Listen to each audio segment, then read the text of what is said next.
বহরু ও ময়দা।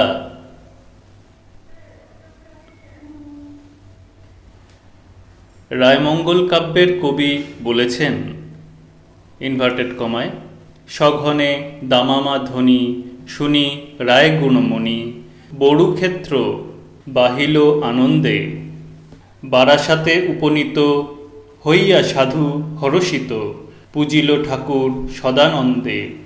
Inverted comma শেষ। বহরু গ্রাম হল এই প্রাচীন বড়ুক্ষেত্র। সারিবদ্ধ বৃক্ষশ্রেণীর ভিতর দিয়ে গ্রাম্য পথ, সেই পথ দিয়ে খানিকটা গেলেই বহরুর বসুদের বাড়ি। দোলমঞ্চ ও তার সামনে বিরাট এলাকা জুড়ে ইস্ট ইন্ডিয়া কোম্পানির দেওয়ান নন্দকুমার বসুর মহলবহুল অট্টালিকার ধ্বংসস্তূপ। নন্দকুমার বসু কিছুদিন জয়পুর রাজ্যেরও দেওয়ান ছিলেন। সেই সময় চুনার থেকে পাথর আনিয়ে এবং জয়পুর থেকে চিত্রশিল্পীদের এনে বহরুর বাড়িতে শ্যামসুন্দরজির মন্দির নির্মাণ করেছিলেন।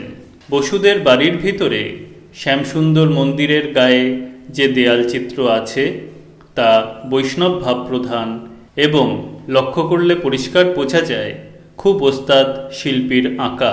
প্রায় 100 বছর আগেকার এই রঙিন দেয়াল চিত্রগুলি এখন অনেকটা অস্পষ্ট ও ম্লান হয়ে গেছে।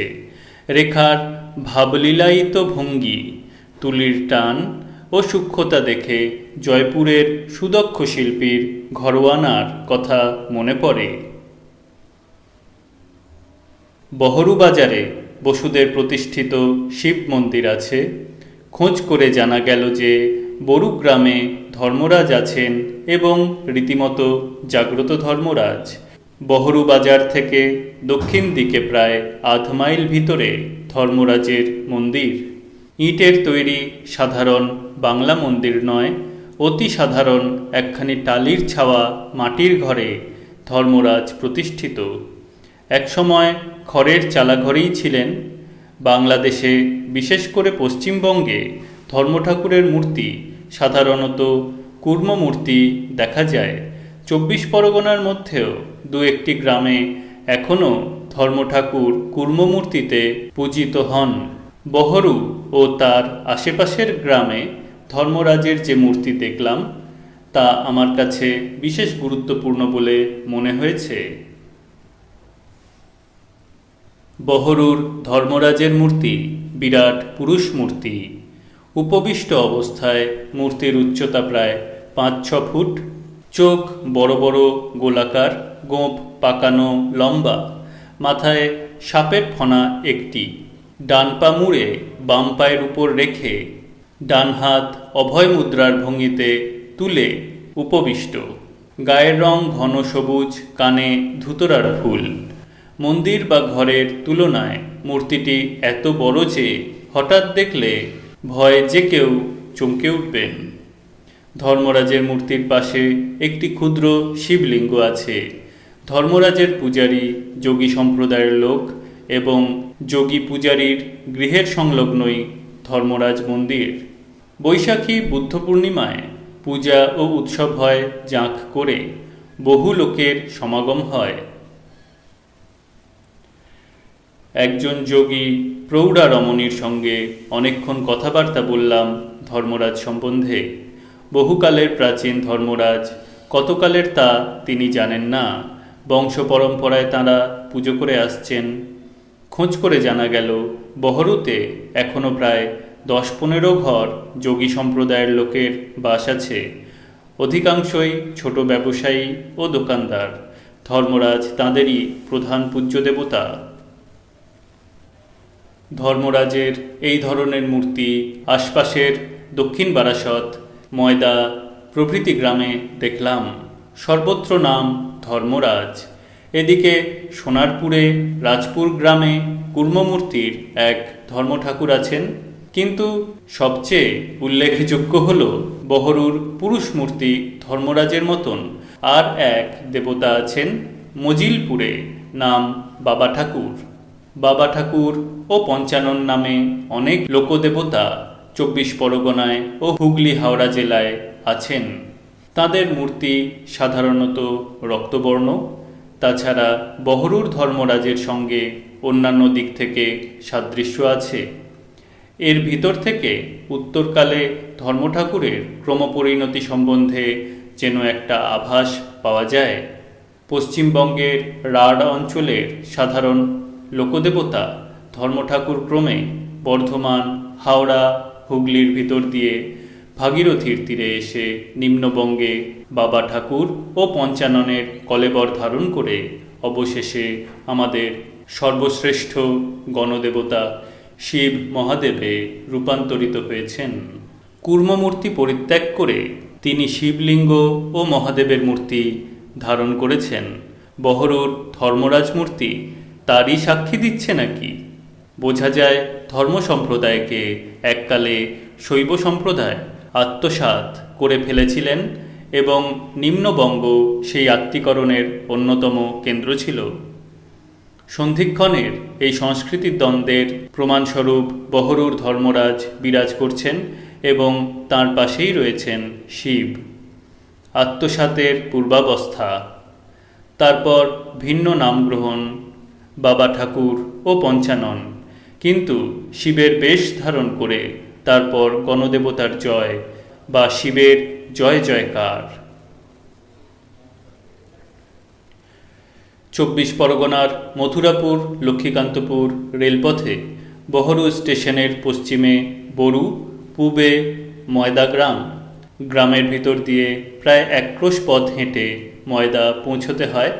পাশে আদিগঙ্গার অবলুপ্ত খাত, সেই খাতের একটা সীমান্তে ময়দা গ্রাম।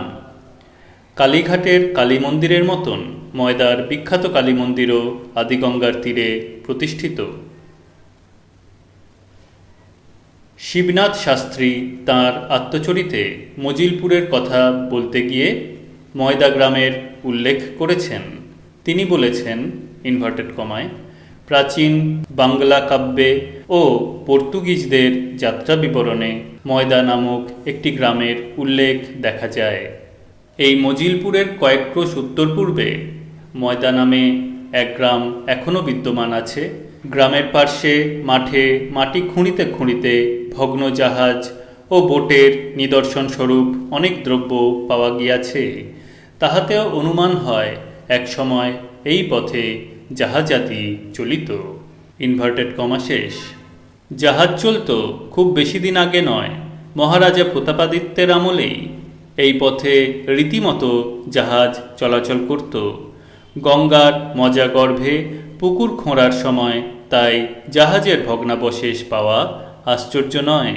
ময়দার কালী মন্দিরের দরজা এই ভাঙা জাহাজের কাঠ দিয়েই নাকি তৈরি। তাহলে দেখা যাচ্ছে মোগল আমলে 16শ-17 শতাব্দী থেকে বাংলাদেশের ভূঁইয়া ও জমিদারদের কর্মচারী ও আচার্য পুরোহিতরা নিম্নবঙ্গের এইসব অরণ্যাকীর্ণ অঞ্চলে এসে বসবাস করতে আরম্ভ করেন। তার মধ্যে যশোহর রাজের কর্মচারীরাও আছেন এবং বরিশার সাবর্ণ চৌধুরীদের মতন মোগল আমলের নতুন জমিদারদের কর্মচারীরাও আছেন। কর্মচারীদের অধিকাংশই কায়স্থ এবং যজ্ঞপুরোহিত, গুরু ও কুলাচার্যরা ব্রাহ্মণ। যেমন জয়নগরের মিত্ররা সাবর্ণ চৌধুরীদের কর্মচারী, মজিলপুরের দত্তরা যশোহর রাজের এবং তাঁদেরই কুলগুরু উদ্গাতা ব্রাহ্মণদের বংশধর শিবনাথ শাস্ত্রী। তারপর কোম্পানির আমলেও কায়স্থ দেওয়ান ও কর্মচারীরা কলকাতার কাছে এই সব অঞ্চলে এসে বাস করতে আরম্ভ করেন। বহরুর বসুরা তাঁদের অন্যতম। এইভাবে মোগল যুগ থেকে নিম্নবঙ্গের গ্রাম্য সমাজের পরিবর্তন হতে থাকে। তার আগে সমগ্র নিম্নবঙ্গে পৌণ্ড্র ক্ষত্রিয়দেরই একাধিপত্য ছিল। আজও তাদের মণ্ডল ব্র্যাকেটে গ্রাম্য অধিপতি ব্র্যাকেট ক্লোজড উপাধি অতীতের সেই গৌরবময় স্মৃতি বহন করছে এবং আধিপত্য আজও তাদের ক্ষুণ্ণ হয়নি। ময়দা গ্রামের বসু চৌধুরী, ঘোষ ও বন্দ্যোপাধ্যায় পরিবার খুব বেশি হলে 200-250 বছরের বেশি প্রাচীন বাসিন্দা নন। ময়দা গ্রামে আজ কয়েক ঘর ধীবর, রজক ও অন্যান্য শ্রেণীর লোক ছাড়া কায়স্থ ব্রাহ্মণেরই বাস বেশি। কিন্তু ময়দার আশপাশের গ্রাম সম্বন্ধে ব্র্যাকেটে বাঁশতলা, বটতলা, কালীনগর, শ্রীপুর, গঙ্গাপুর ব্র্যাকেট ক্লোজড খোঁজ করে জেনেছি প্রত্যেকটি পৌণ্ড ক্ষত্রিয় প্রধান গ্রাম, কেবল শ্রীপুর মাহিষ্য প্রধান। ময়দা ও তার পাশাপাশি গ্রামের এই সামাজিক সংস্থান থেকে নিম্নবঙ্গের ঐতিহাসিক রূপ স্পষ্ট হয়ে ওঠে। ময়দার কালী কতদিনের প্রাচীন বলা যায় না, তবে ময়দার কালী মন্দির খুব বেশি দিনের প্রাচীন নয়। স্থানীয় লোক অনেকে বলেন যে মন্দিরটি নাকি বরিশার সাবর্ণ চৌধুরীরা তৈরি করে দিয়েছিলেন। ময়দা গ্রামের শীতলা, মনসা প্রভৃতি লোকদেবতারাও আছেন। বিবি মা আছেন হিন্দু মুসলমানের লৌকিক সংস্কৃতি সমন্বয়ের প্রতীক রূপে। এই ধরনের বিবি মা, পীর ও গাজীর দরগাহ ইত্যাদি সমগ্র নিম্নবঙ্গে ছড়িয়ে আছে। হিন্দু মুসলমান উভয় সম্প্রদায়ের বিচিত্র সংস্কৃতি সমন্বয়ের নিদর্শন স্বরূপ। ময়দা গ্রামের উল্লেখযোগ্য লোকদেবতা হলেন ধর্মঠাকুর। উল্লেখযোগ্য কারণ ময়দার ধর্মঠাকুরও বহরুর মতন কুর্মাকৃতি নন, আকারে ছোট, স্বল্প ভয়াবহ এবং পাশাপাশি দুটি মূর্তি খড়ের চালাঘরে প্রতিষ্ঠিত। কালী মন্দিরের উত্তর পূর্ব কোণে গ্রামের রজকরাই পূজারী। বৈশাখী বুদ্ধ পূর্ণিমায় সমারোহে পূজা হয়।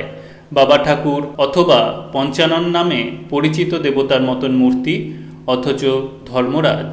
পূজারীও অব্রাহ্মণ। বহরুর মতন ময়দা গ্রামেও গণদেবতা মহাদেব মূর্তিতে রূপান্তরিত হবার পূর্বাবস্থায় বাবা ঠাকুর তথা পঞ্চাননের বেশে ধর্মরাজ নামে বিরাজ করছেন।